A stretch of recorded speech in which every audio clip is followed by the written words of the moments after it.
Alright, so in this video I want to show you a little trick that I like to do to get a little more mileage and to extract my herbs a little more effectively. Now you can see in the blender, it's a whole mess of things. I'm going to make a nut milk, so this technique will lend itself to easily being incorporated when you're making your nut milk. So basically what I've done is I've had my tea base of gymnostemma and holy basil, which are both, just leafy, delicate herbs that don't really need to be boiled or decocted. You can just steep them for 10 to 15 minutes and get the stuff out of it. But if it's, maybe the second or third extraction on it and it's kind of weak and your tea's not very strong and you just want to go ahead and just get the rest out of it, or maybe it's the first extraction and you want to make it really strong, what you can do is throw in your tea in the hot water in the blender without straining it. So basically you can take it, and you don't even have to use, you don't even need to be making a nut milk actually. You can just take your tea in your hot water and throw it in the blender, blend it up, and then strain it through a nut milk bag, and you'll have a really strong, really potent tea in a really short amount of time. So let's say if you had a tea like this, which needs to steep for 10 or 15 minutes, but you don't want to wait. So you can warm up your water and throw it in the blender and then strain it, and then you're good to go. And actually, you don't even have to use hot water. You can just use cold water and throw it in the blender, blend it up, and strain it. You'll have an instant tea. Now keep in mind, it's going to be a lot stronger, it's going to be a lot more potent, and you probably want to use less herb. But the benefit of doing it with a nut milk like this is that we're blending it up with fats, with oils, which will pull out other things from the herb that the water wouldn't necessarily pull out, because some chemicals are water soluble and some are fat/oil soluble. So by doing it like this with water and with fat and oils, I'm going to pull out the whole spectrum of the chemicals from the holy basil and from the gymnostemma. And since I've already brewed that tea 2 or 3 times, it's kind of weak, so I just wanted to go ahead and throw it in and blend it up with my nut milk, and then I'll have myself a pretty strong, potent tea. And again, this is just a strategy that you can use to get more mileage out of your herbs and to extract all of the constituents out of it, or just to use it if you don't feel like waiting 10 or 15 minutes to extract the herb. Alright, so I've got about 28 ounces of my hot tea nut milk combination. You can see the nut milk has a slightly greener color.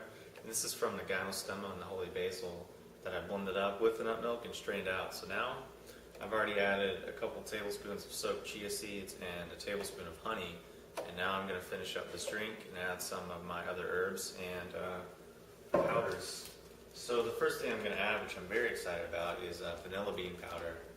And this is a little more of a pricey herb, but it's so worth it, and it makes your drinks and your chocolates and all of your creations taste so good.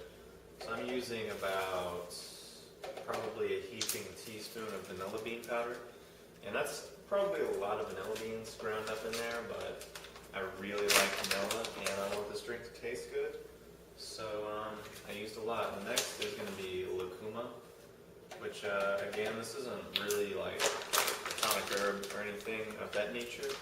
It's more so just for flavoring and for taste, and it kind of makes the drink a little more creamy. Next up will be, of course, Cordyceps Eshora, which you can see my bag is dwindling because I'm doing like 2 tablespoons a day. And I'm thinking about increasing the dosage to see what will happen, but who knows. So again, there's a heaping tablespoon, or I should say a rounded tablespoon of Cordyceps. Again, this is an 8-to-1 extract of a strain of Cordyceps called CS4, which basically what they did is they took a wild strain of Cordyceps and they figured out how to breed it in a lab. And then basically what studies are showing and research is showing is that CS4 is equal to and even superior to the wild stuff as far as like the active chemical constituents like the cordycepic acid and the polysaccharides and things like that.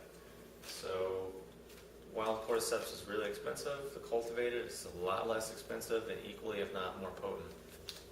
So I use a lot of it and I love it. It's awesome.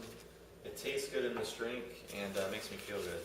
Next up, again, is a organic Dunwood Reishi Extract. And again, this is my huge bag, which is dwindling because I just put a tablespoon in there, and that's a lot. It's like, a quarter of a bottle, or at least. And this stuff usually runs anywhere from like $25 to $45, which if you look out on the market for Dunwood Reishi products, they're all usually $38 to $45, but Hyperion sells it for $23, the same amount. It's a crazy deal, so that's why I'm able to take so much of it. And again, the Cordyceps and the Reishi are both from Hyperion Herbs. There's probably a link around here somewhere. And the next up is maca, and I'm going to use probably 3 to 4 tablespoons, because that's what it takes to really feel the magic of maca. If you just do a teaspoon or a tablespoon a day, probably won't notice too much from it, because this is just a ground up herb. This is just a powdered root, whereas this is a concentrated extract. So this, basically, they just took maca and they ground it up, and here it is. This, it took reishi 10 pounds and they extracted it into a pound of extract. So that's why with maca you need to take a lot more to feel the effects. With the other herbs, Cordyceps reishi, you can take half a teaspoon to a teaspoon and feel the effects because they're so concentrated.